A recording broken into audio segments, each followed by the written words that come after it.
are you? It's okay, let's go one more time. Talk English, continuando a saga do verbo to be, que tem muitas coisas para vermos. Let's go. Tá, semana passada nós usamos where are, where is. Tá? Então nós não sabemos onde está a pessoa, nós não sabemos onde está o objeto e perguntamos com where, onde.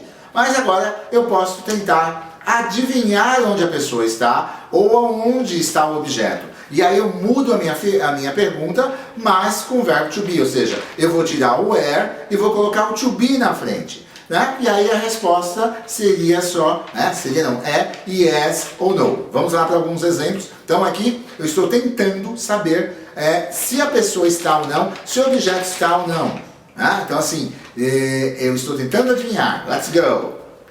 Are you at home? Yes, I am. No, I'm not.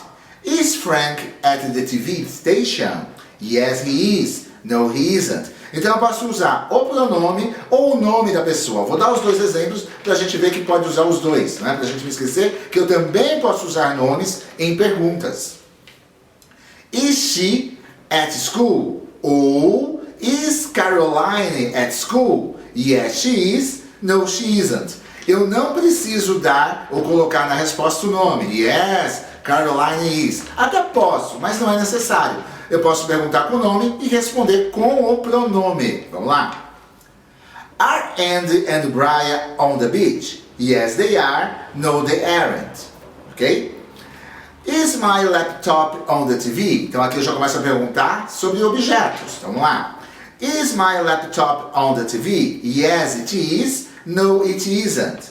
Are your shoes behind the door? Yes, they are. No, they aren't.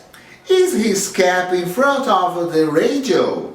Yes, it is. No, it isn't. Are her gloves under the bed? Yes, they are. No, they aren't. Yes. Are there surfboards next to the garage? Okay, yes, they are. No, they aren't. Então vocês viram que eu coloco o verbo to be na frente e estou tentando adivinhar. Isso está lá, isso não está lá, tá? É simples, não é difícil, tá? Os exemplos estão aí na tela, tá? Basta estudar. Então essa é mais uma parte do verbo to be, ok, people? Ok, fiquem conosco, vejam nosso site, vejam nosso Instagram, que tem várias fotos, várias frases em inglês, tá? E estamos por aqui, tire suas dúvidas, any questions, simplesmente questionem. É isso aí, people. Bye! Have a great weekend, have a great week for you, ok? Bye bye!